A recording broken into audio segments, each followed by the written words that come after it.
결혼식을 준비하고 버진로드를 걸어갈 때만 해도 한치 앞을 몰랐어요.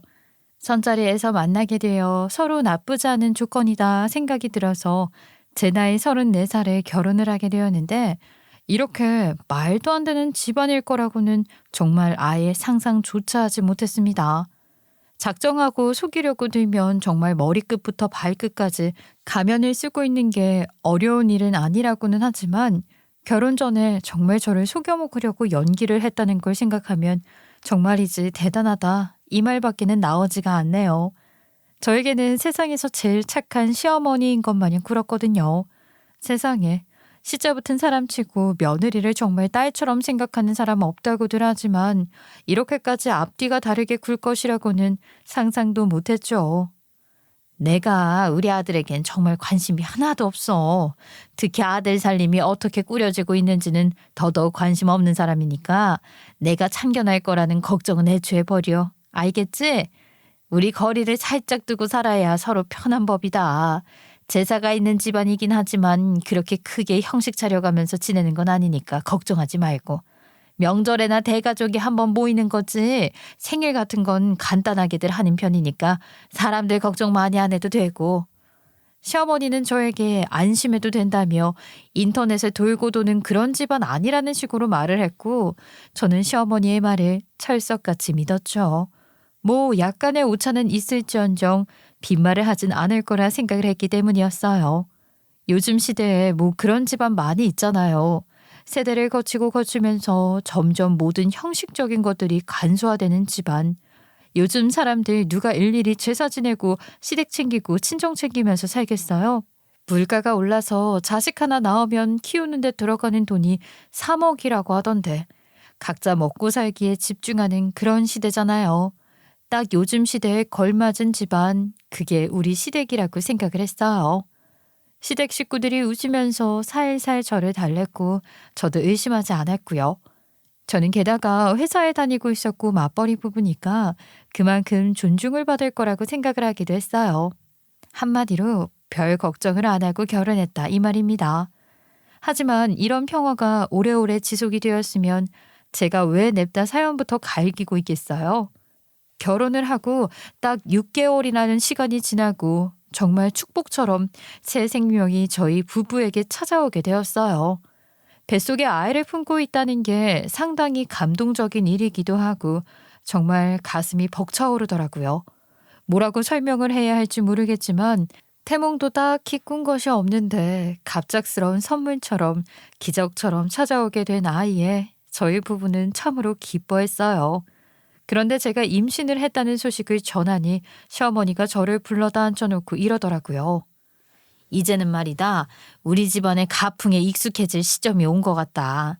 네가 임신도 했으니까 우리 집안 사람이지 않겠니? 앞으로 제사를 지내는 날에는 무조건 참석을 해야 하고, 그중에 가장 중요한 제사는 내 남편 제사다. 너에게는 시아버지 제사이니까 당연히 제일 잘 챙겨야 하는 제사겠지? 그럼 명절 당일에 제사를 지내나요? 친정에는 미리 말씀드려놓고 명절 전날이나 다음날 가는 걸로 해둘게요. 아무래도 제사를 우선적으로 지내야 한다고 하시니까 날짜를 조율하는 게 좋겠어요. 보통 언제 제사를 지내시는지 말씀을 좀 해주시면. 명절에 왜 친정에 간다는 소리가 나오는지 모르겠구나. 아니, 당연히 너는 우리 집 식구고 우리 집 며느리다. 출가 외인이라는 말도 몰라?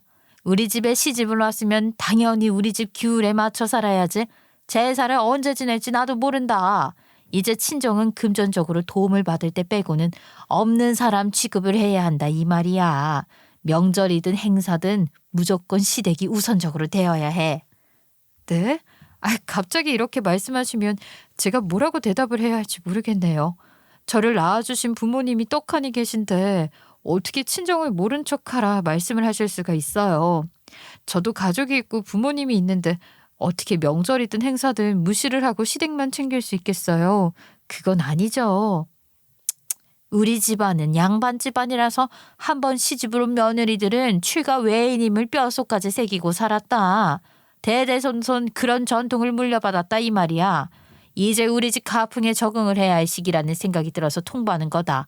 이건 부탁이 아니라 통보인 거야. 저를 살짝 흘겨보시면서 혀까지 끌끌 차며 이야기를 하시는데 이건 딱 느낌이 오더라고요.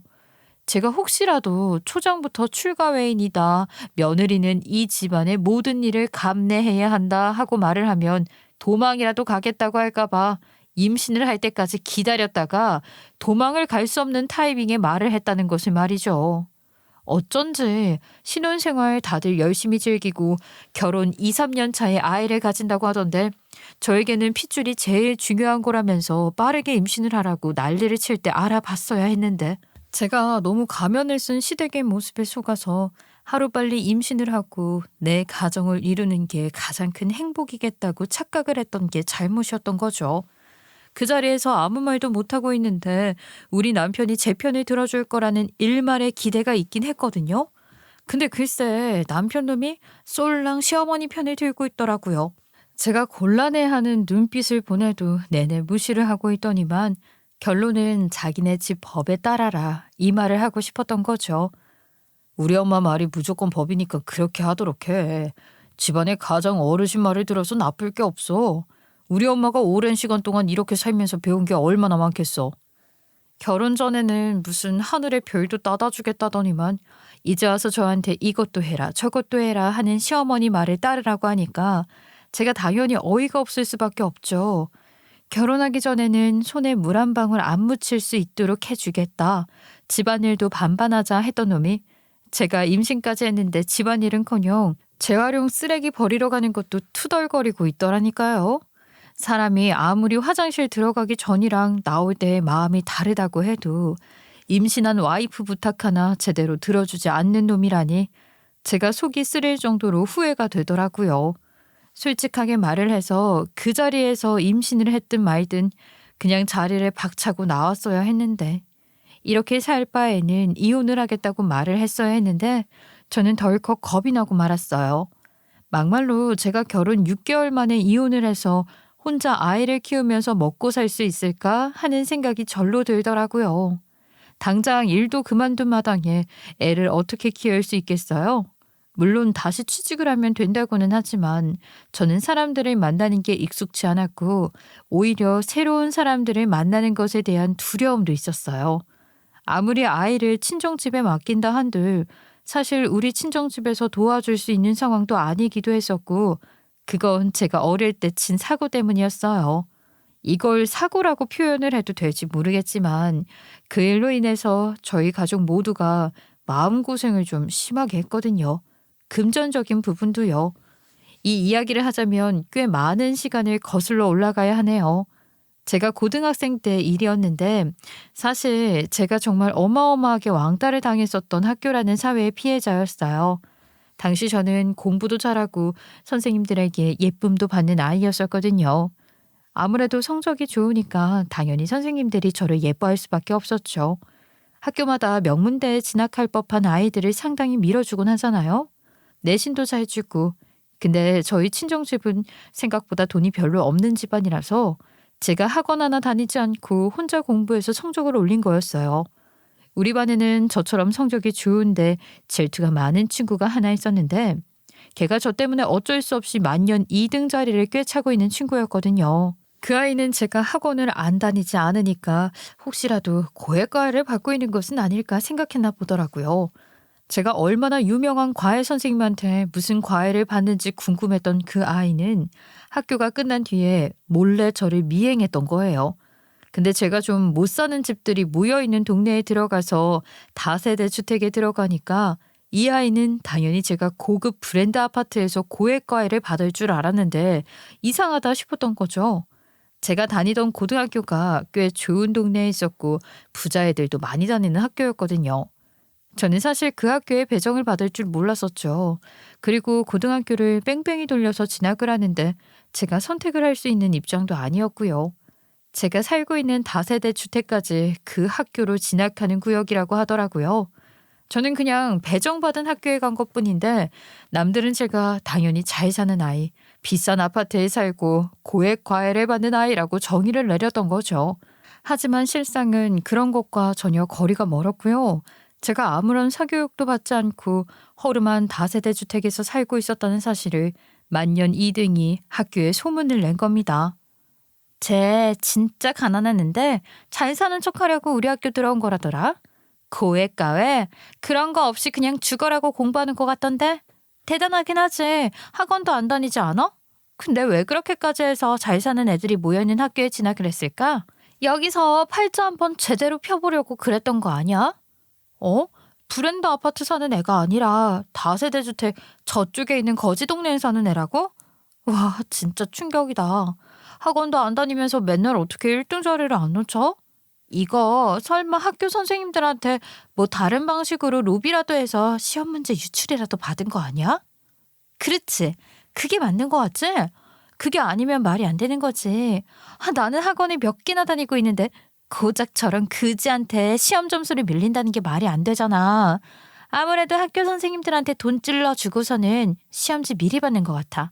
이거 그냥 넘어가서 되겠어? 안 되겠어? 당시 고등학생 애들 사이에서 얼마나 와전대에서 소문이 퍼졌겠어요. 소문이라는 게 발도 달리지 않았지만 전교생들이 다 알 수 있을 만큼 퍼지게 되었죠. 저는 졸지에 선생님들한테 이상한 방식으로 접근해서 시험 문제를 유출받는 학생이 되어버렸어요. 당연히 억울했지만 제가 해명을 한다 한들 아무도 믿어주는 사람들이 없었죠. 학교에서는 그런 소문이 그냥 날 리가 없다면서 저를 붙잡고 조사를 하기 시작했어요.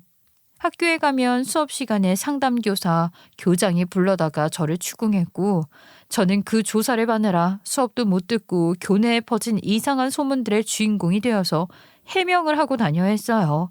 하지만 이미 기정사실화되어 버린 소문에 전 당연히 왕따가 될 수밖에 없었어요. 예민하고 까칠한 고등학생들 사이에서 저는 아주 좋은 먹잇감이었죠. 저는 학교에서 별의별 일을 다 당하게 되었는데요. 정말 이렇게 아이들이 영악할 수 있는가에 대한 고민을 해볼 수 있는 시간이기도 했죠. TV, 드라마에서만 보던 일들을 다 당하게 되었거든요. 교과서도 찢겨보고 제 사물함에 쓰레기가 가득 들어가 있기도 하고 체육복엔 뭐 저급한 말들의 낙서가 되어 있고 부모님께는 말도 못했어요. 학교 화장실에서 제 체육복 빨래를 하면서 얼마나 울었는지 모르겠어요. 그러한 스트레스로 인해서 성적은 쭉쭉 떨어지지. 학교 가긴 싫지. 부모님은 하루 벌어 하루 먹고 사는 수준인데 제가 비관하지 않을 수가 있겠어요?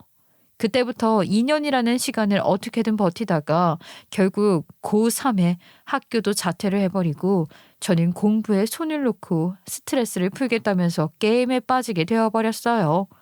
게임을 하다 보면 게임 머니라는 게 필요하단 말이죠. 휴대폰 결제로 게임 머니를 결제하기 시작했는데 이게 한도가 정해져 있거든요. 한도 끝까지 충전을 해서 사용을 하다가 더 이상 결제가 안 되니까 주변에 돈을 빌리고 나중에는 제3금융회까지 손을 뻗치게 되었습니다. 아유, 지금 생각해보면은 왜 그랬는지 정말 미친 것 같지만 그때는 눈에 보이는 게 없었어요. 제가 20살이 되어서 대출을 받을 수 있게 되자마자 그때부터 저는 미친 듯이 돈을 빌려서 게임을 했는데 눈덩이처럼 불어난 이자부터 시작해서 원금까지 제가 무슨 수로 이 돈을 갚아 나갈 수 있었겠어요. 돈도 안 벌고 방에서 게임만 했는데. 야, 여기 돈 받으러 왔다. 당장 나와서 내 돈 내놔. 아니, 돈을 빌려가서 흥청망청 쓰더니만 갚을 돈 없다고 배째라고 나오면 되겠어? 어디 낯짝이나 한번 보자. 아이고, 저희가 무슨 돈을 빌렸다고 여기까지 찾아와서 이런 행패를 부려요? 먹고 살 돈도 없어 죽겠는데 돈을 갚으라는 게 웬 말입니까? 돈 빌린 적 없으니까 가세요. 돈을 빌린 적이 왜 없어? 이 집에 있는 갓 20살 된 딸년이 우리 회사에 찾아와서 돈 빌려갔다니까? 자식 새끼가 뭐하고 사는지 모르나? 어? 아무튼 나는 돈 빌려줬으니까 갚으라고. 우리 딸이 돈을 빌렸다고요? 아니, 이게 무슨 하늘이 무너지는 소리야. 우리 딸이 집 밖으로 나가지도 않는데 무슨 돈을 빌리러 어디다 쓴다 이 말입니까? 그걸 내가 어쩌라. 돈을 빌려서 썼으니까 갚으라는 거지. 내 돈 절대로 못 뜯어먹어. 당장 내놔. 이 집을 팔아서라도 갚으라 이 말이야. 결국 사채업자가 돈을 갚으라고 하면서 저희 집까지 찾아오고 우리 집은 그나마 살고 있던 집까지 빼서 그 돈을 갚아야만 했습니다. 부모님께서 망연자실해 하셨는데 판자촌 같은 곳으로 이사를 가고 나서야 제가 정신을 차리게 되었어요. 화장실도 외부에 있는 화장실을 써야 했거든요. 이 모든 것이 저 때문에 일어난 일이라는 걸 깨닫자마자 슬픔에 잠겨 있을 시간도 없었어요. 이렇게 살다가는 안 되겠구나 싶어서 그때부터 미친 듯이 공부를 해서 검정고시를 따내고 대학에 갈 돈은 없으니 어디든지 취직을 해서 일을 시작하게 되었죠.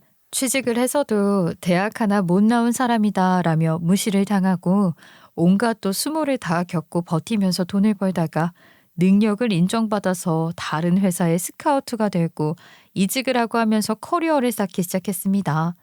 고졸이라는 게 마음에 걸리긴 했지만 대학이라는 건 요즘 사이버 대학도 많고 뭐 졸업장이 중요한 건 아니니까 하며 스스로를 위안하고 다독였어요. 그렇게 열심히 빚이라는 걸 갚아내고 판자촌에서 벗어나 집 같은 집에서 살기 시작하고 제 나이 34살에 꽤 좋은 회사에 다닐 수 있게 되었고 손자리가 들어와서 지금의 남편이랑 결혼을 하게 된 것이었습니다. 열심히 살아오긴 했지만 인생의 대부분을 빚 갚는 데 사용하게 되었고요. 심적으로도 너무 힘들었고 저 때문에 우리 부모님은 노후 자금도 얼마 없었지만 있는 돈 다 털리고 새로 시작을 하셔야만 했기 때문에 그에 따른 죄책감도 어마어마하게 들었어요. 사정이 이렇다 보니까 아직까지도 친정 부모님 두 분 모두 일을 하고 계셔서 저희 아이를 돌봐줄 수 있는 상황이 아니었고 저도 무작정 이혼하고 친정에 들어갈 수 있는 상황이 아니었어요. 그러니 제가 이런 얼토당토한 일에 반기를 들고 이혼을 하겠다고 당당하게 말을 할 수 없는 처지였죠. 그렇게 이러지도 못하고 저러지도 못하는 상황에 또 한 번 골치 아픈 일이 벌어지고 말았어요. 저희 남편은요, 저랑 비슷한 수준의 평범한 회사를 다니고 있었는데 제가 아이를 출산한 다음 갑자기 무슨 헛바람이 불었는지 퇴사를 하고 사업을 차리고 싶다고 노래를 부르더라고요. 회사에서 맨날 같은 일을 반복하는 것도 너무 지겹고 나도 이제는 나이도 어느 정도 있으니까 사장님 소리 들으면서 한번 기깔나게 사업 시작해보는 거 나쁘지 않을 것 같아. 사업이라는 게 말이야, 운만 잘 트이면 떼돈 버는 거 어렵지 않은 일이라니까. 갑자기 무슨 사업? 아니, 고정적으로 들어오는 월급이 있는 것도 아니고 사업 시작하면 정말 무에서 유를 창조해야 하는 건데 지금 다니는 회사나 잘 다니지 그래. 우리 둘이서만 잘 먹고 잘 살면 되는 게 아니라 아이까지 있는데 갑자기 회사를 그만두겠다고 하면 안 되지. 요즘 아무거나 건드리기만 하면 대박이라는 시대인 거 몰라서 그래? 아, 나한테 아주 좋은 아이템이 있어. 인테리어 쪽 소품 파는 건데 요즘은 뭐 소셜 네트워크 감성이라고 해서 빈티지한 상품 몇 개만 들여다 놓으면 엄청나게들 팔린다니까. 요즘 SNS가 발달되어 있잖아. 거기서 홍보를 딱 시작하면 쓰레기를 팔아도 다들 좋은 건 줄 알고 산다니까. 그런 것도 드나드는 사람들이 많아야 홍보가 되고 하는 거지. 보는 사람 아무도 없는 곳에다가 홍보를 해봐야 뭐가 잘 되겠어. 에헤이, 아직 시작도 안 했는데 왜 초를 치고 그럴까. 그냥 무조건 이쁜 거 사진만 잘 찍으면 아무런 문제도 없어. 인증을 따로 받을 필요도 없고 얼마나 좋아. 어차피 물건 몇 개 사서 시작하는 거라 크게 부담도 없고 말이야. 내가 사모님 소리 듣게 해준다니까. 시장 조사도 안 해보고 무작정 시작하겠다고 하니까 그나마 있는 돈도 날릴까 봐 하는 소리지. 그렇게 대책 없이 사진만 잘 찍으면 된다. 예쁜 것만 들여놓으면 된다 하면서 사업을 시작하면 되겠어? 나는 회사 그만두는 거 절대로 반대. 적어도 우리 아이 분유값은 있어야지. 절대로 반대한다고 들고 일어섰더니만 이 이야기를 글쎄 시댁에 가서 또 쪼르르 일렀나 보더라고요. 상식적으로 갓난아이까지 있는 남자가 뜬금없이 사업을 하겠다고 대책도 없이 구는데 우리 남편 잘한다 우쭈쭈 해줄 와이프가 몇 명이나 있겠어요? 당연한 이야기를 가지고 트집을 잡고 드자비를 하니까 저도 미치겠더라고요. 아니, 우리 아들이 사업을 하겠다는데 고졸 주제에 어디 남자가 하겠다는 일에 반기를 드냐? 어? 배운 거 하나도 없는 년이 회사 좀 잘 골라 들어갔다고 그러는 거 아니다.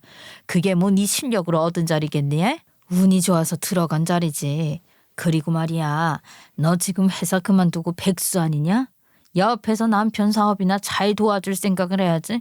시작부터 초를 치면 되겠어? 시어머니가 삿대질까지 해가면서 남편의 편을 드는데 진짜 눈앞이 캄캄하더라고요. 남편까지 일을 그만둬 버리면 누가 돈을 벌어오냐고요, 도대체. 저한테 갓난아기를 두고 일을 하라는 것도 아니고 고정적으로 들어오는 돈이 있어야 그나마 먹고 살 수 있는 건데 팔은 안으로 굽는 거라고 하지만 해도 해도 너무한다는 생각을 지울 수가 없었어요. 하지만 제 반대에도 불구하고 남편은 뭐 제 말을 듣지도 않고 무작정 회사에 사표를 내고서는 퇴사를 한 뒤 사업을 하겠다면서 사무실부터 얻어버리고 어디서 이상한 소품들을 사와서 팔기 시작했어요. 처음에 물건을 봤을 때 멍해졌었다니까요. 이게 뭔가 싶어서요. 시장조사 하나 제대로 하지 않고 자기 눈에 예쁜 물건이라면서 어디서 가지고 왔을지도 모를 이상한 것들을 냅다 사서 팔기 시작하는데 뭐가 잘 되겠어요. 매출은 하나도 안 나오고 우리 가족은 결국 돈 타령을 하기 시작했고 손가락을 빨게 되었죠. 시어머니가 그나마 양심이 있었는지 뭔지 생활하는 데 들어가는 일부 비용을 도와줘서 먹고 살 수는 있었는데 이게 몇 달을 반복하니까 시어머니도 짜증을 내더라고요. 아우 이제 돈 없다. 내가 언제까지 이렇게 도와줘야 하니. 다 큰 자식 용돈 쥐어가며 키우는 것도 아니고 말이다. 며느리 너도 그렇다. 이 상황까지 왔는데 언제까지 손 놓고 있을 거냐. 우리 아들이 저렇게 사는 꼴을 지켜보는 내 심정은 어떻겠어. 남편이 벌인 일을 가지고 제 탓을 하는 시어머니가 황당했죠.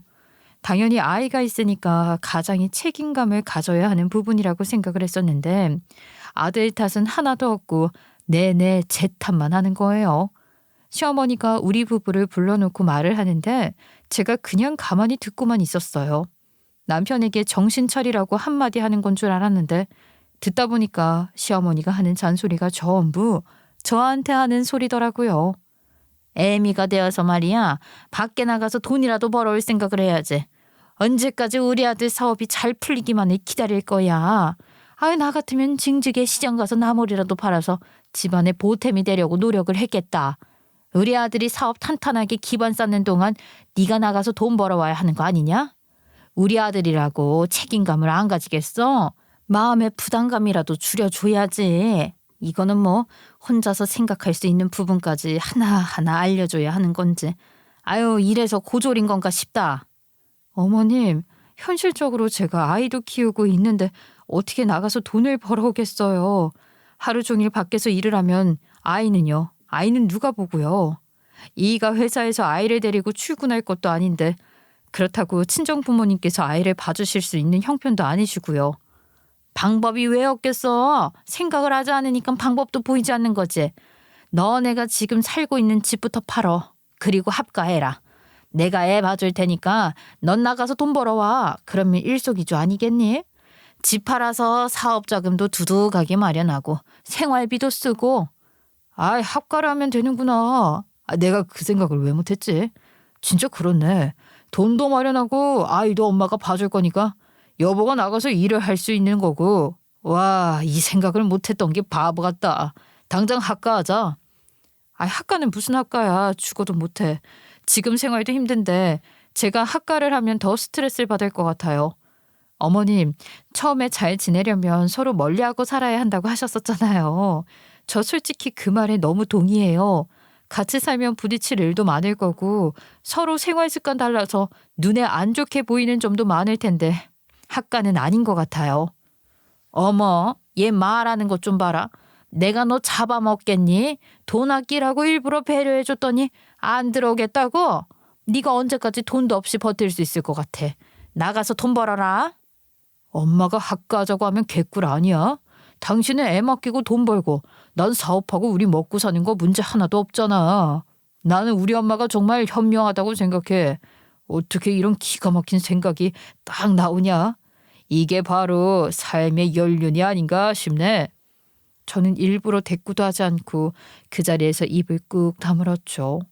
하지만 우리 남편놈은 합가를 하는 게 전혀 거리낌이 없으니까 제가 싫다고 했던 말은 듣지도 않고 우리 집을 그냥 팔아버렸고 집값은 지주머니에 다 넣어버리더라고요.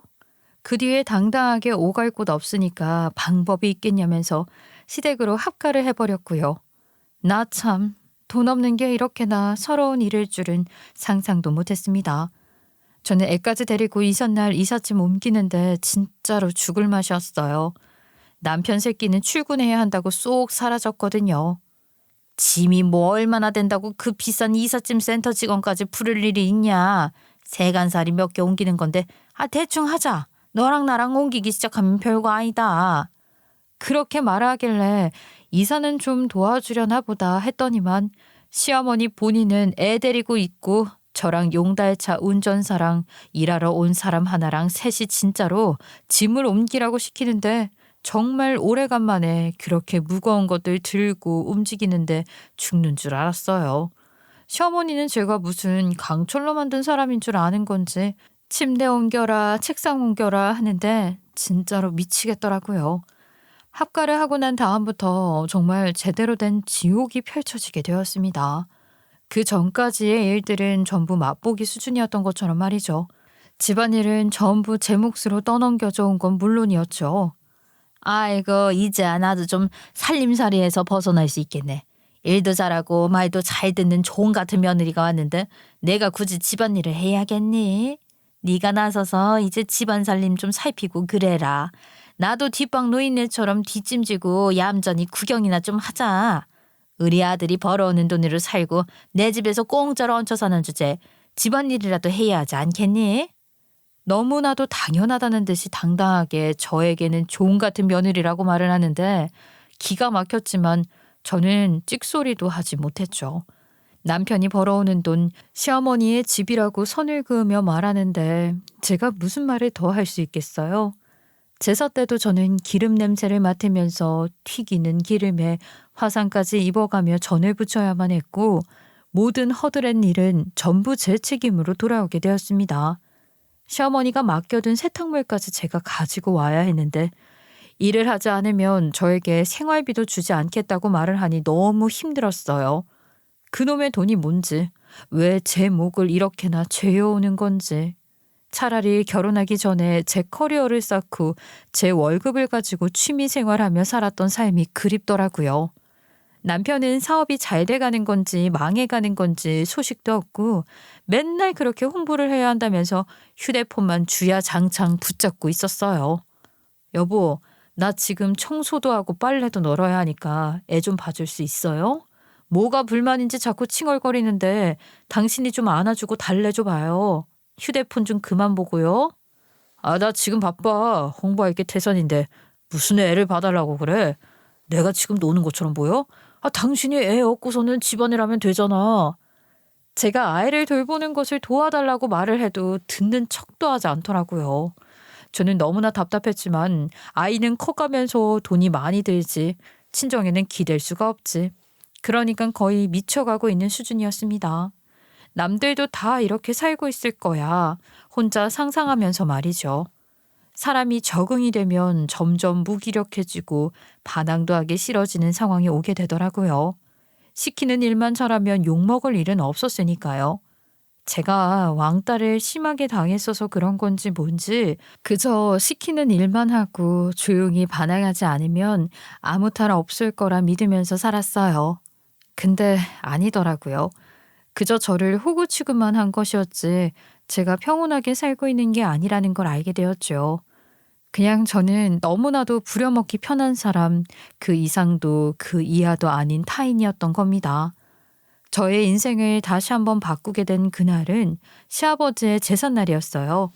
제사 준비를 해야 했기 때문에 아침부터 일찍 일어나서 열심히 갈비찜도 하고 굴비도 굽고 오색전을 부치고 하면서 땀을 뻘뻘 흘리고 있었습니다. 시간이 흐르고 흘렀기에 우리 아이는 4살이 된 해였거든요. 4살이면 얼마나 에너지가 넘치는 시기였겠어요. 놀아달라고 옆에서 알짱거리고 있었죠.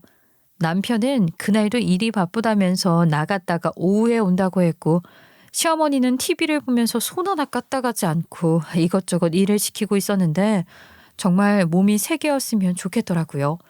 그렇게 일을 하고 있는데 남편이 제사 시간에 맞춘 건지 뭔지 집에 도착을 했는데 제가 몸은 하나인데 할 일이 많아서 제사 준비를 다 끝내지 못한 상황이었어요. 도무지 일손이 부족하니까 놀아달라고 보채는 아이라도 봐달라고 부탁을 하려고 앞치마를 메고 거실에 나갔더니만 아니 이상한 광경이 눈앞에 펼쳐지고 있더라고요. 남편이 웬 여자랑 함께 있는 게 아니겠어요? 누군가 싶어서 빤히 들여다보고 있었는데 그 여자가 저를 위아래로 살펴보더니 남편한테 말을 하더라고요.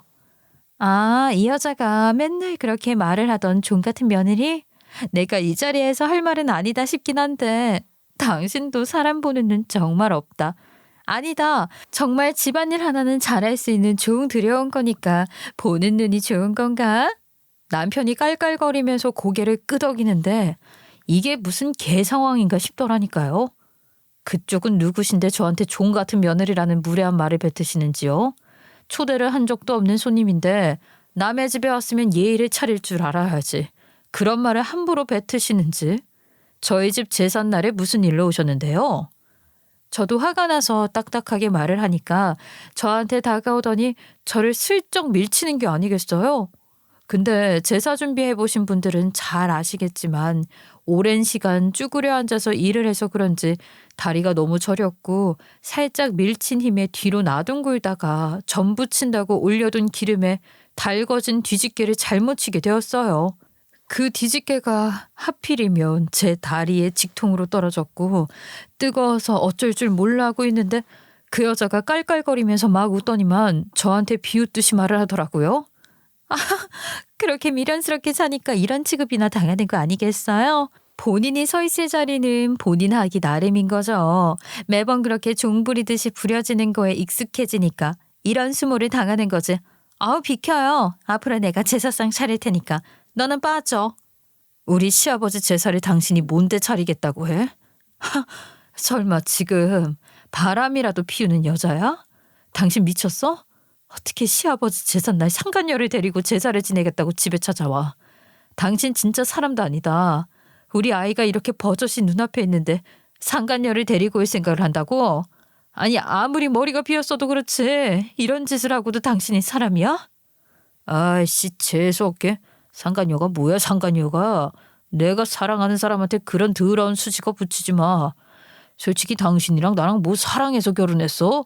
그냥 서로 직장 비슷하고 돈 버는 거 비슷하고 결혼해도 나쁘지 않겠다 싶어서 했지. 근데 이 여자는 달라. 내 인생을 다 바칠 수 있는 여자라고. 그러니까 당신이 빠져. 나랑 지금 5년을 살아놓고 내 앞에서 다른 여자를 사랑한다는 말이 나오는 게 미친 거지.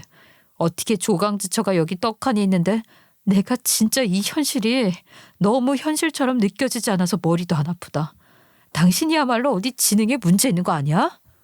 지능에 문제 있는 건 당신이겠지. 어쩜 이런 취급을 당하면서도 부끄러운 줄 모르고 버티길 버텨? 집이 얼마나 가난하면 종 취급당하면서도 자존심 하나 못 부리고 사냐고. 저렇게 짓거리는 남편이 데리고 온 상간녀 얼굴을 빤히 보는데 아니 이상하게 낯이 익더라고요. 누군지 단박에 떠오를 만큼 낯이 익은 얼굴은 아니었지만 분명 어디선가 본 적이 있는 얼굴이었어요. 아, 뭘 쳐다보고 그래? 괜히 그 불길한 기운이 나한테 넘어올 것 같으니까 쳐다도 보지 말아요. 아우, 재수없어. 딱 보니까 이제 알겠지. 내가 당신 남편의 새 여자라고, 새 여자. 너는 이제 빠지라고. 내가 이 집 며느리 할 거니까. 그러더니 지가 사온 선물을 시어머니한테 주면서 이제 저 미련스러운 가난한 여자 버리고 집안의 보탬이 될 자기를 며느리로 맞이하는 게 어떻겠냐 하는데 선물을 본 시어머니 눈이 돌아가는 게 보였어요. 들고 온 쇼핑백에 명품백이 떡하니 나왔거든요. 로고가 가운데 떡하니 박힌 명품백이요. 제사는 당연히 망쳐버렸고 저는 씩씩거리며 방에 아이랑 틀어박힌 이후에 아무런 준비도 하지 않고 시간을 보냈어요. 그 이후로 남편은 저에게 이혼을 하자고 노래를 불렀고 시어머니는 이혼 안 해주면 이 집에서 더 이상 못 버티게 하겠다고 으름장을 놓더라고요. 지금이라도 이 자리를 조금 받아서 이혼하는 게 낫지 않겠니? 무일푼으로 쫓겨나는 것보다야 당연히 몇 푼 건지고 나가는 게 낫지. 우리가 돈 섭섭지 않게 주겠다니까. 너는 말이야 우리 아들 인생에 도움이 하나도 안 된다. 그 여자는 말이야 공부도 잘하고 똑똑해서 뭔 대학원까지 졸업하고 대기업 다니고 있다고 하더라. 우리 아들 사업하는데 도움도 되는 여자고 집안도 괜찮은 여자라던데. 아, 내가 왜 가진 거 하나 없는 너를 며느리로 데리고 살아야 하냐? 응? 그래, 이혼만 해주면 내가 위자료 잘 챙겨줄게. 아, 솔직히 당신도 우리 집에서 하루 종일 집안일이나 하면서 부려지는 거 싫었잖아. 같이 살면서 서러운 일도 많았잖아. 내가 지금 위자료 준다고 할 때 받고 이혼한 게 낫지 않겠어? 이거 진짜 좋은 기회라니까. 남편과 시어머니가 저를 꼬여내는데 위자료라는 말에 약간 눈이 돌더라고요.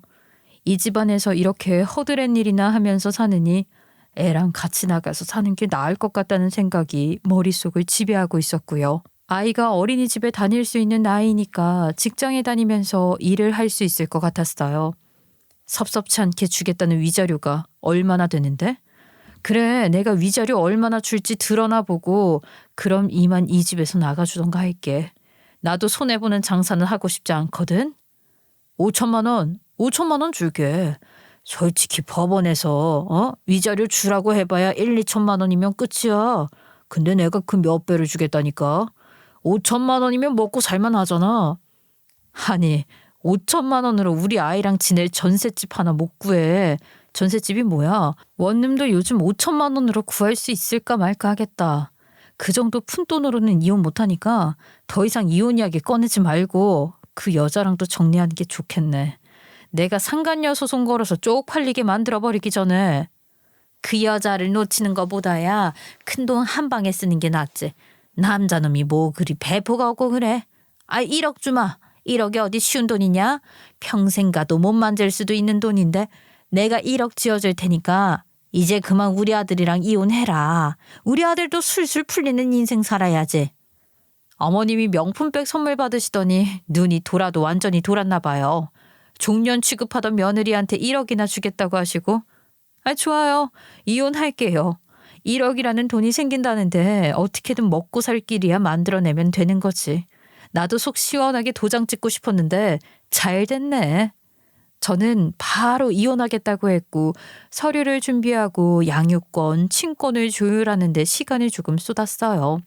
시어머니는 1억이라는 돈을 마련해서 제 통장에 넣어주겠다고 했고 저는 돈이 들어오면 도장을 찍어주겠다고 했죠. 그 사이에 그 여자는 저를 찾아와서 하루빨리 도장 찍고 꺼지라고 하더라고요. 속으로는 정말 비웃었어요. 우리 남편이 빚 좋은 개살구라는 걸 모르는 듯 하더라고요. 남편이 뭐라고 말을 했는지는 모르겠지만 제가 시댁에서 사는 게 그저 우리 집이 가난해서인 줄 알더라고요. 제가 시댁에서 단단히 책 잡힌 게 있다고 생각하는 듯 했어요. 하지만 제가 그 모든 것들을 정정해 줄 필요는 없었죠. 이 집에서 돈까지 챙겨서 탈출할 수 있는 절호의 기회인데 제가 왜 스스로 무덤을 파겠어요? 저는 웃음을 숨기느라 너무 힘들었어요. 결국 박장대소를 하며 이혼 서류에 도장을 찍어주었고 인터넷에서 보고 배운 대로 그 여자에게 상간녀 소송을 걸게 되었습니다. 남편이고 그 여자고 너무 황당해했지만 이게 바로 나의 복수다 하면서 3천만 원을 더 뜯어낼 수가 있었어요. 시어머니는 저에게 손가락질하며 욕을 했지만 속이 얼마나 시원하던지. 이 배은망덕한 년이 조용히 이혼을 해주겠다고 하더니만 상간녀 소송을 걸어서 돈을 더 뜯어먹네. 그 바람에 우리 예비 며느리 얼굴에만 먹칠을 하게 되었잖아. 불륜을 저질러서 그에 따른 위자료를 받아낸 것뿐인데 이게 왜 제가 배은망덕한 것인가요? 아줌마 아들이 쳐 죽일 놈인 거지. 2번 다시는 우리 얼굴 보지 맙시다. 예? 내 아이 보고 싶다고 해도 절대로 안 보여줄 테니까 나 찾아올 생각도 하지 말고. 저에게 생긴 1억 3천만 원이라는 돈으로 작은 빌라를 얻어서 아이랑 둘이 생활하기 시작했고 어린이집 보내면서 취직 자리를 알아보게 되었죠. 그나마 경력들이 꽤 있어서 그런 건지 다행히 빠르게 취직이 되었기에 아이와 먹고 살 걱정은 하지 않아도 되었어요. 이전에 다니던 회사보다는 못한 곳이었지만 대표가 미혼모라서 그런지 홀로 서기를 시작한 저의 상황을 잘 이해해주고 월급도 나쁘지 않았습니다. 그리고 기다리던 연말이 되어서 저는 복수를 하러 출동을 하게 되었죠. 그곳은 바로 제가 중간에 포기를 해야만 했던 고등학교 동문회였습니다. 사실 저는 중퇴를 했기 때문에 한 번도 그 자리에 가본 적이 없었어요. 우리 학교가 꽤 명문 학교라서 연말마다 동문회가 열린다는 것을 알고는 있었지만 용기가 없었죠. 어떻게 그 소식을 알았냐고요? 학교 홈페이지만 들어가도 새 소식이 뜨던걸요.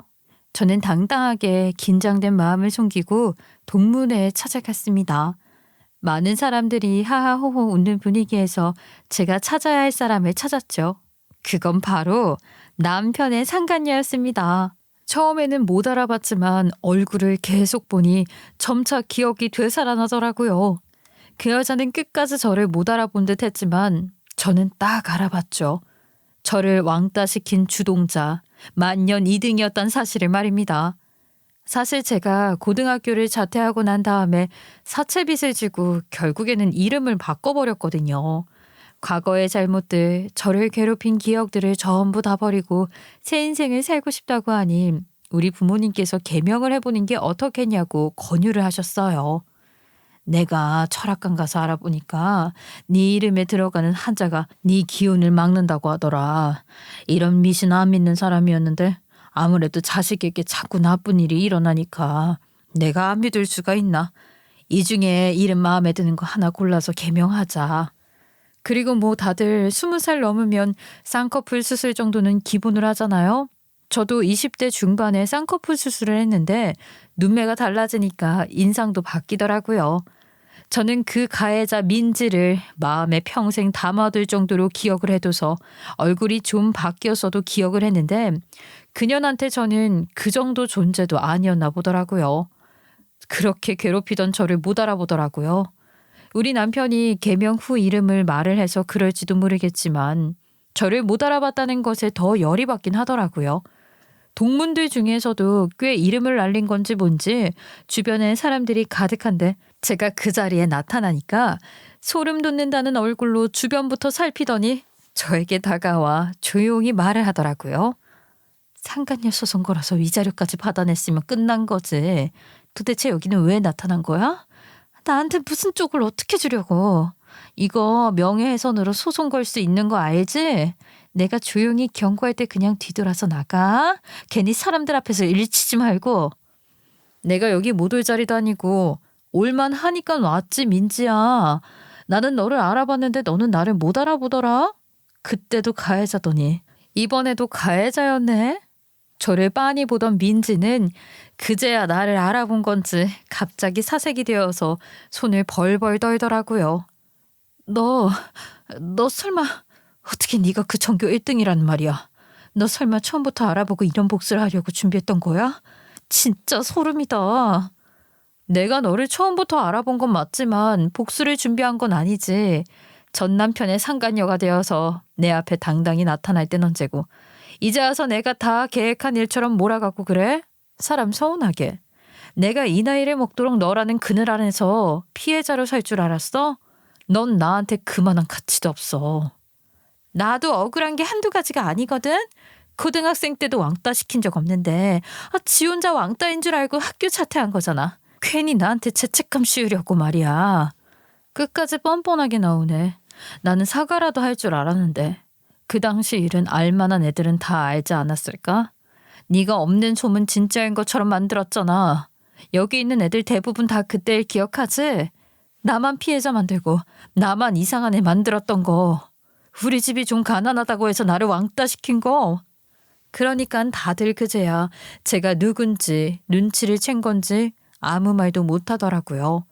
여기서 제가 멈추려면 이 자리까지 용기 내서 찾아오지 않았겠죠.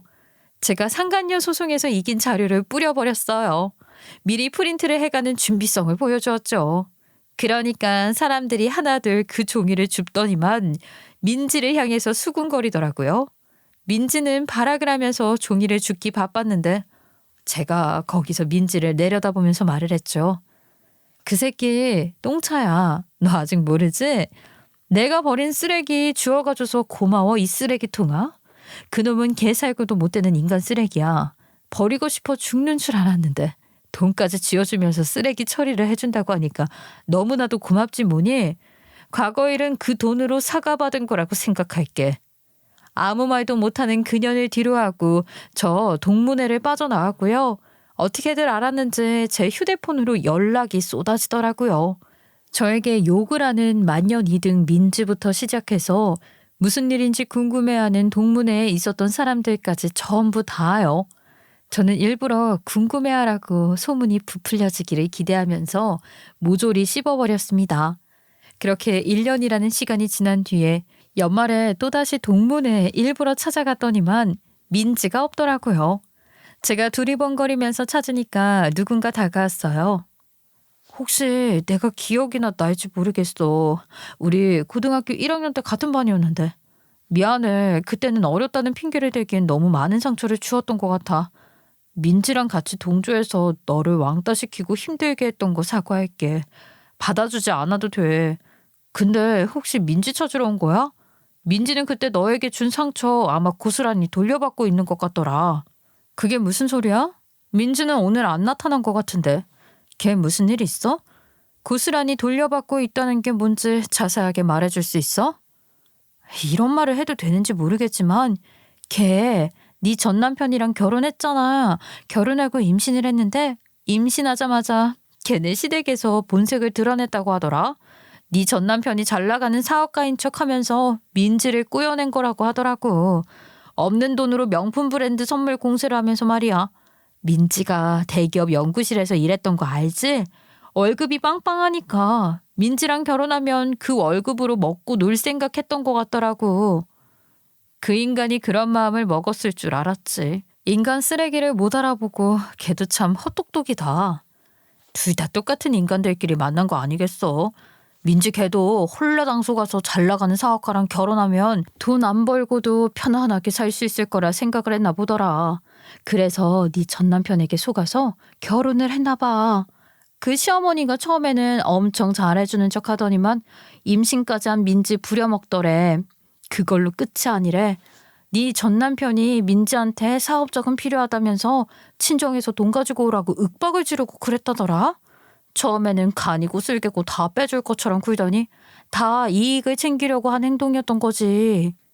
저에게 했던 것처럼 똑같이 굴었던 거죠. 이전 시댁 식구들이요. 민지는 갑자기 태세 전환이 된 시댁 식구들에게 이리 휘둘리고 저리 휘둘리게 되었는데 그나마 저보다 똑똑한 건 저는 결혼하고 5년 만에 이혼을 했는데 얘는 1년도 안 되어서 이혼했다고 하더라고요.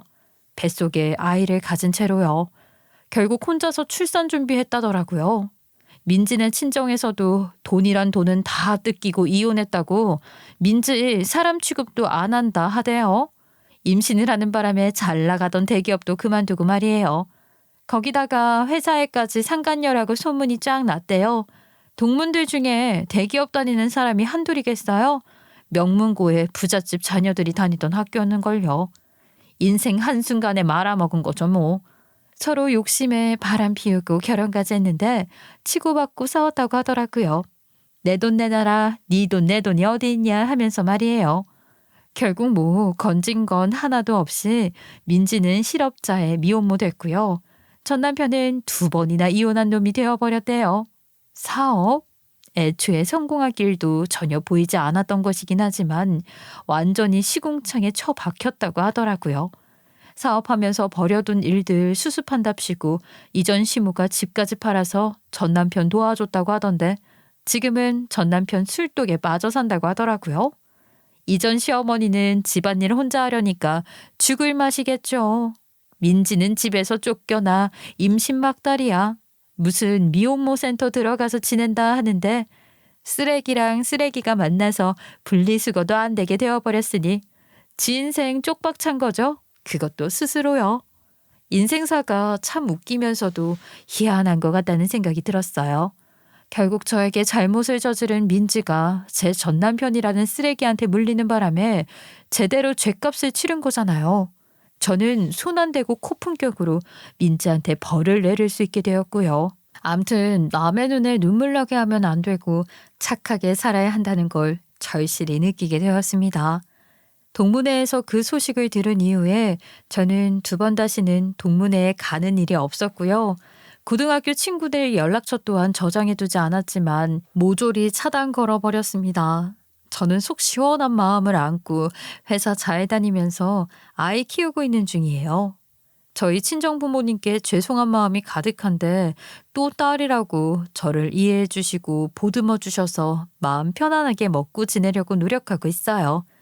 알을 깨기까지 시간이 오래 걸리고 답답한 일이 잔뜩이었지만 역시 죄 지으면 벌 받는 건가 봐요. 결국 정의는 승리하는 법이라는 걸 깨닫고 앞으로의 인생 어떻게 살아야 잘 살 수 있는 건지 고민을 해보며 한 걸음 더 나아가도록 하겠습니다. 저의 길고 긴 이야기 들어주셔서 감사합니다.